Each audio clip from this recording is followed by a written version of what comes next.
एक सुंदर प्रसंग का वर्णन किया गया।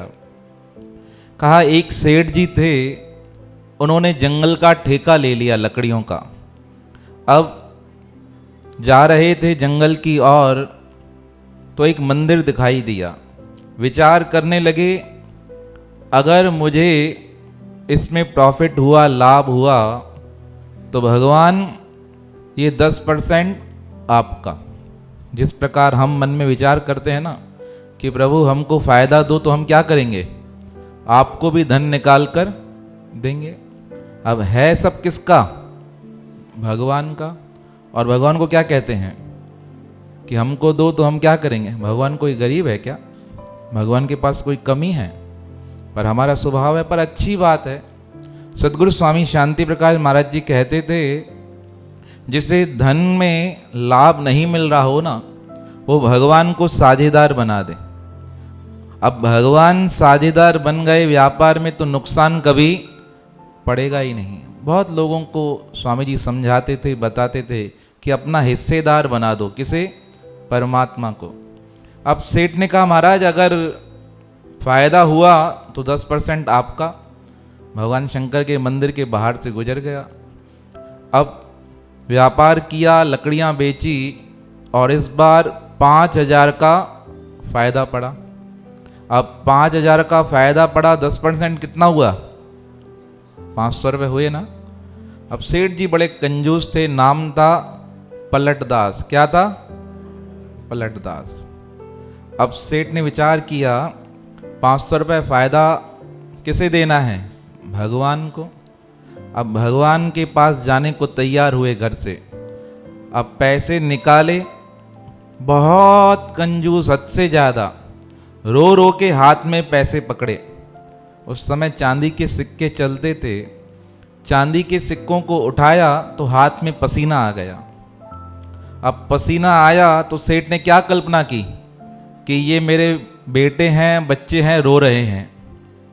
अब क्या कहता है उन्हें, सिक्कों को उठाकर, अरे बच्चों रो मत, तुम किन की शरण में जा रहे हो, भगवान की। भगवान तुम्हारी रक्षा स्वयं करेंगे। दिल किसका दुखी हो रहा है, खुद का। और प्रत्यक्ष किसे लग रहा है, ऐसे लग रहा है कौन रो रहा है, सिक्के।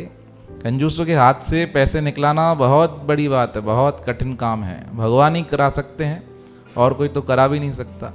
अब पैसे उठाए, चांदी के सिक्के 500 थैली में बांध के लगा दिए कमर में।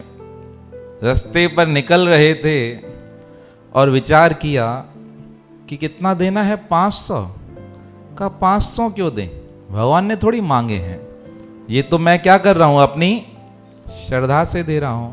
का कितने दूं, 250 दे देता हूं। कितने घटा दिए, आधे घटा दिए।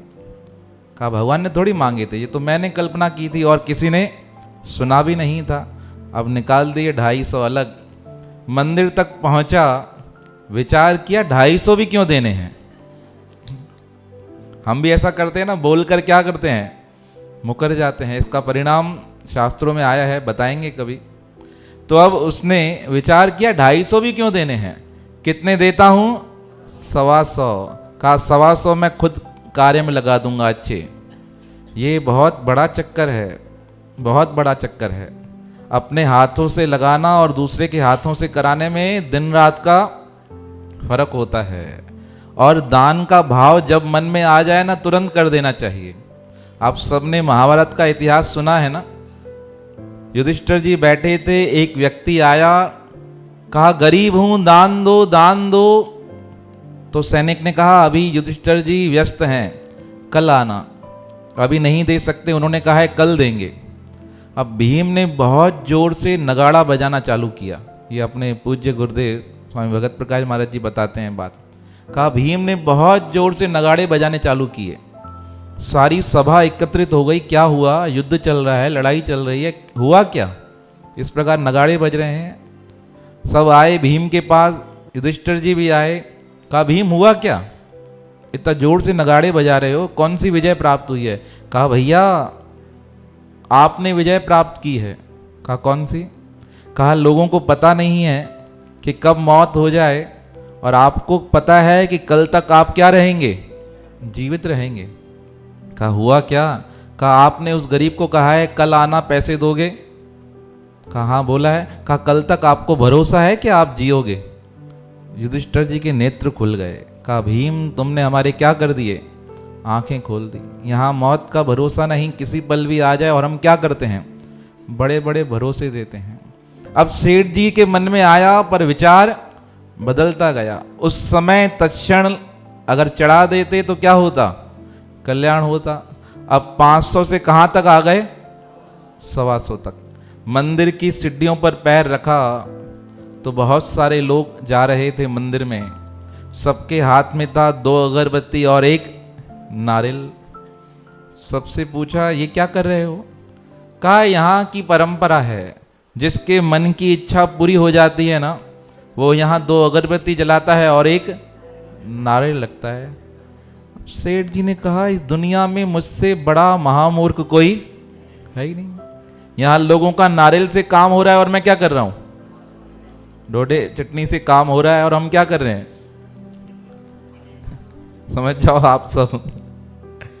कहा नारियल से काम हो रहा है और मैं क्या करा रहा हूँ? भंडारा करा रहा हूँ, पैसे दे रहा हूँ। कहा नहीं ये तो गलत बात है। कहा मैं भी क्या करूँगा? नारियल ही चढ़ा दूंगा। अब आए बाहर नारियल वाले की दुकान पर। नारियल वाले से पूछा भाई क्या रेट है? कहा 2 आने का। कहा लूटते हो? मंदिर के बाहर दुकान और कितने का नारियल दे रहे हो? कहा भाई 2 आने का तो होगा ना, इतना तो कमाऊंगा, थोड़ा रखूंगा। कहा नहीं मुझे 1 आने में दो। तो नारियल वाला समझ गया या क्या है? कंजूस है, लेगा नहीं और क्या करेगा? दिमाग खराब करेगा। व्यापारी लोग समझ जाते हैं ग्राहक लेने वाला है या माथा खाने वाला है। कहा भाई 1 आने का चाहिए तो बगीचे में चले जाओ, वहां पे कौन देगा? माली दे देगा। अब सेठ जी आ गए कहां पर? बगीचे में। बगीचे में आए, माली से पूछा नारियल चाहिए। कहा 1 आने का है। कहा लूटते हो? तुम्हारे बगीचे में है और उतार कर देना है, उसमें भी कितने ले रहे हो? 1 आना। कहा सेठ जी इतना लगेगा। कहा मुझे 2 पैसे में चाहिए। तो अब वो भी खुन्नस खाया हुआ था माली। कहा 2 पैसे में चाहिए ना तो खुद ही उतार कर ले जाओ, 2 पैसे मुझे दे देना। अब सेठ ने कहा ये तो बहुत अच्छा काम हुआ, खुद ही उतारना है। अब गए, घूमने लगे बगीचे में। अब रामेश्वरम चलेंगे ना तो अपने आश्रम पर ही क्या है? नारियल के वृक्ष हैं और एक दूसरा स्थान है वहाँ पर भी हैं। अब वहाँ पर उसी प्रकार सेठ जी बगीचे में गए तो देखने लगे नारियल के पेड़ों को। तो एक बहुत सुंदर नारियल दिखाई दिए 2। कहा ये चढ़ाते हैं भगवान को। पर अब उधर से उतारना कठिन था, वो वृक्ष था एक कुएं के ऊपर। पर सोचा अगर उतार लिए तो क्या बचेंगे? 2 नारियल उतर गए तो 1 चढ़ाएंगे भगवान को, 1 किसे क्या करेंगे? 1 अपने घर ले जाएंगे, बीवी बच्चों को खिलाएंगे, क्या कहेंगे? प्रसाद मिला है। अब 2 नारियल के चक्कर में आए उधर वृक्ष के नज़दीक, बहुत प्रयास किया कैसे चढ़ूं, क्या करूं। गए माली के पास, माली से कहने लगे यार औजार तो दे दो चढ़ने के लिए। माली ने कहा सामान पड़ा है उठा के चढ़ जाओ। अब रस्सी उठाई और पेड़ पर चढ़ने के लिए एक औजार होता है जो फिक्स होता जाता है, उसे क्या कहते हैं भाई, उस पर चढ़ सके वृक्ष पर, ऐसा साधन उठा लिया चढ़ने के लिए। अब वृक्ष पर चढ़ तो गए, 1 नारियल तोड़ा, दूसरा नारियल तोड़ रहे थे तो औजार भी छूट गया, रस्सी खुल गई और धड़ाम से अटक गए। किस पर? डाली पर। पैर फिसला, डाली पर अटक गए। नीचे कुआं, ऊपर क्या है? सेठ जी लटके पड़े हैं। जोर जोर से चिल्लाने लगे कोई बचाओ, कोई बचाओ, कोई बचाओ।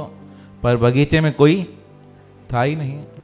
थोड़ी देर बाद वहां से एक पंडित जी गुजरे। पंडित जी ने देखा कहाँ से आवाज आ रही है, देखा तो कौन लटका पड़ा है? सेठ जी। नाम क्या था? पलटदास। सेठ जी ने पूछा कौन हो? कहा मैं सेठ हूं। कहा कैसे अटके हो? कहा नारियल लेने आया था, मैंने सोचा अपने भाव से भगवान को स्वयं चढ़ाऊं, पर अब मैं यहां अटक गया हूं। तुम मुझे बचाओ, मेरी रक्षा करो, मैं तुम्हें पैसे दूंगा। उसने पूछा कितने दोगे? सेठ ने कहा 50 रुपए दूंगा। अब विचार किया, पंडित ने कहा 50 नहीं, मुझे 100 चाहिए। तो उसने कहा 100 देने को तैयार हूं, मुझे बचाओ तो सही। पंडित जी ने विचार किया, 1 महीना कथा करता रहूं सब जगह, तब भी मुझे 100 रुपये नहीं मिलेंगे, और इसे बचा लिया 2 मिनट में तो क्या होगा, फायदा ही फायदा हो जाएगा। कहा अभी बचाते हैं, अभी बचाते हैं। ऐसा कर बचाने का प्रयास किया। अभी इधर उधर देखा कैसे बचाऊं, तो माली के पास ऊंट था। माली को कहा मुझे ऊंट दो, काम है। अब ऊंट को लेकर आया और ऊंट की आंखों पे पट्टी बांध दी, जैसे ऊंट का ध्यान कुएं की ओर नहीं जाए, नहीं तो खड़ा नहीं जाएगा ना, डर जाएगा ऊंट भी।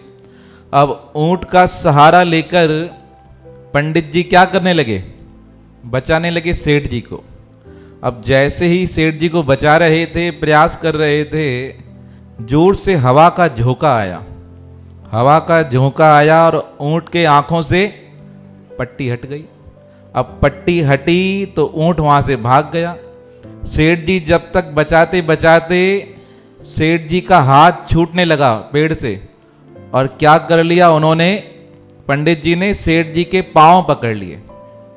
अब पेड़ पर कौन है, सेठ जी। अब सेठ जी के टांगों पे कौन लटका पड़ा है, पंडित जी। कितने रुपए के कारण, नारियल कितने का है, 2 पैसे का। अरे सेठ जी कहने लगे महामूर्ख क्या कर दिया, तू तो मुझे बचाने आया था, मेरी जान निकल रही है, मुझे छोड़, मेरे पैर छोड़। गिर जाके बहुत कोशिश की। और पंडित जी क्या कहें, अरे दया करो, हाथ मत छोड़ना, मर जाएंगे दोनों। आका तू मर तो मर, पर मुझे मत पकड़, मुझे तो छोड़। अब दोनों ही चिल्लाने लगे बचाओ बचाओ बचाओ। अब कोई सुने ही नहीं। माली ने कहा पता नहीं क्या हुई है, बात सुन के अनसुना कर दिया। थोड़ी देर बाद वहाँ से एक पुजारी जी गुजरे मंदिर के। देखो माया ने कहा ना स्वामी जी को कि महाराज बड़े बड़े ज्ञानी ध्यानी अटक गए हैं इस चक्कर में। अब पुजारी जी गुजरे तो पुजारी को देखकर चिल्लाने लगे दोनों, बचाओ बचाओ। अरे पुजारी ने कहा इतने बड़े पेड़ पे अटक कैसे गए। तो पंडित कहने लगा सेठ जी के कारण हम अटक गए हैं, तुम हमें बचाओ। अब सेठ जी के मुंह से तो कुछ निकले नहीं। तो पंडित कहने लगा अरे पुजारी बचाओ हमें, मैं तुम्हें 100 रुपये दूंगा। तो सेठ ने कहा मैं तुम्हें 200 रुपये दूंगा, आप हमें बचाओ यहाँ से। पंडित समझ गया, पुजारी समझ गया पैसे बढ़ाए जा सकते हैं। कहा 100 और 200 में तो मैं तुम दोनों को नहीं बचाऊंगा। कहा ज़्यादा ले लेना। तो पंडित ने कहा मैं तुम्हें 200 दूंगा। तो सेठ जी ने क्या कहा, मैं तुम्हें 300 दूंगा, हमें बचाओ, यहाँ से निकालो। अब उनकी बातें सुनकर पुजारी ने सोचा अब बचाना चाहिए। घर बैठे कितने रुपए मिल रहे हैं, 500 की कमाई हो रही है। अब इधर उधर देखा, कोई साधन मिला नहीं। तो उस बगीचे में एक लड़का आया था 15-20 साल का, उसके साथ वो अपना एक घोड़ा लेके आया था। अब पुजारी जी गए उसके पास, कहा एक काम है, हमें घोड़ा दे दो थोड़ी देर के लिए। कहा घोड़ा तो देंगे पर पैसे दो। देखो लड़का बड़ा होशियार निकला। लड़के से कहा घोड़ा दो, लड़के ने घोड़ा ले जाओ पर मुझे 10 रुपये देकर जाओ। तो पुजारी कहने लगा बाद में देता हूँ। कहा बात की बात बाद में, पहले पैसे दो, बाद में ये ले जाओ घोड़ा। देखो दुनिया में वही लोग कामयाब होते हैं जो समय से क्या कर लें, पैसे निकाल दें। बहुत व्यापारी लोग हमें बताते हैं महाराज हम प्रॉफिट के चक्कर में उधारा काम तो करते हैं पर आखिर में क्या होता है, नुकसान उठाना पड़ता है। देखो व्यापार में उधार तो चलेगा पर समझदारी से करना चाहिए।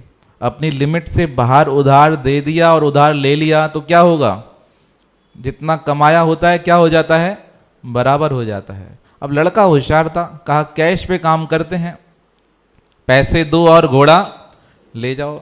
अब घोड़ा लेकर आए तो पंडित जी ने, पुजारी ने विचार किया इसके आंखों पर पट्टी बांध दूं, नहीं तो कुएं को देखकर ही क्या होगा, ये भी डर जाएगा। अब उसके आंखों पर भी पट्टी बांध दी। स्वामी सर्वानंद महाराज जी ने बहुत सुंदर वर्णन लिखा है, बहुत जोरदार प्रसंग है। अब पट्टी बांध दी घोड़े के आंखों पर, चढ़ने लगे ऊपर। जैसे ही बचाने का प्रयास करने लगे फिर हवा का झोंका आया, घोड़े के आंख से क्या हट गई, पट्टी हट गई। पट्टी हटी तो घोड़े ने क्या देखा, नीचे कुआं, ऊपर क्या है, 3 गधे लटके पड़े हैं। अब घोड़े को भी शर्म आ गई, कहा ये क्या कर रहे हैं, मेरे ऊपर कौन खड़ा है, तीन ऐसे। देखकर घोड़ा भी वहां से भग गया। अब जैसे ही घोड़ा भगा, ऊपर पेड़, पेड़ के नीचे कौन, सेठ जी, सेठ जी के नीचे कौन, पंडित जी, पंडित जी के पांव के नीचे कौन, पुजारी। अब तो तीनों ही चिल्लाने लगे, बचाओ बचाओ बचाओ। इधर उधर देखा, तीनों की आवाज सुनकर माली ने सोचा पता नहीं क्या बात हुई है, इतने जोर जोर से आवाज ही आ रही है, कोई जानवर आ गया क्या है। माली आया उधर, माली ने देखा तो क्या लगा पड़ा है, एक दूसरे के पैर पकड़कर लटके पड़े हैं तीनों। तो माली ने कहा अरे पुजारी साहब आपको क्या हुआ, आप तो अभी गुजरे थे। तो पुजारी ने कहा ये दोनों लटके थे, इन्होंने कहा मदद करो। कहा क्या मदद करो, मदद के लिए कोई चढ़ जाता है क्या, सच्ची बताओ क्या हुआ। तो पुजारी ने कहा इन्होंने हमें कहा था कि एक 200 देगा, एक 300 देगा, इसलिए हम इनको बचाने के लिए यहाँ चढ़ गए। उनकी बात सुनकर माली को क्रोध आ गया। माली ने कहा अरे विचार तो करते पुजारी साहब, मंदिर में सेवा करते हो और भगवान का भजन करते हो, इतना दिमाग नहीं है। अगर इनके पास पैसा होता, सेठ जी को पैसा खर्च ही करना होता तो ऊपर ही क्यों चढ़ते, नीचे से नारियल नहीं ले लेते। ये 2 पैसे बचाने के चक्कर में कहाँ चढ़ गए, पेड़ पर। अब जब इस प्रकार माली ने बोला ना, तो सेठ को क्रोध आ गया, अभिमान जागृत हो गया। अरे माली क्या कहता है, मैं पैसा रखता हूं अपने पास, ऐसे मत बोले। तो माली ने कहा दिखाओ। अब दिखाने के चक्कर में जैसे ही कमर के हाथ डाला, हाथ कमर पे आया और धड़ाम तीनों नीचे। तीनों कुएं के अंदर, कुआं भयंकर था, तीनों ही वहां मर के समाप्त हो गए। तो सदगुरु स्वामी टेऊराम महाराज ने कहा लोभ क्या करता है, लोभ छोड़ता नहीं, जीव को क्या करता है, समाप्त कर देता है। ज्यादा लोभ न कीजिए, ज्यादा लोभ मलीन, 1 टके के कारणे लटक मुए नर 3। कितने पैसे बचाने के चक्कर में, 1 आने में नारियल मिल रहा था, पर उस 1 आने को बचाने के चक्कर में कितने लोग मर गए, 3 लोग मर गए। कहा कौरवों ने युद्ध किया किस लिए, कि हमें क्या मिल जाए, राज्य मिल जाए। पर राज्य भगवान कृष्ण स्वयं गए समझाने के लिए। कहा ज्यादा कुछ मत दो, कितना दे दो, सिर्फ 5 गांव दे दो। ना राज्य मांगे ना शहर मांगे, सिर्फ कितना मांगा, 5 गांव। वो भी देने को दुर्योधन तैयार नहीं हुआ, और इस कारण क्या हो गया, महाभारत का युद्ध हो गया।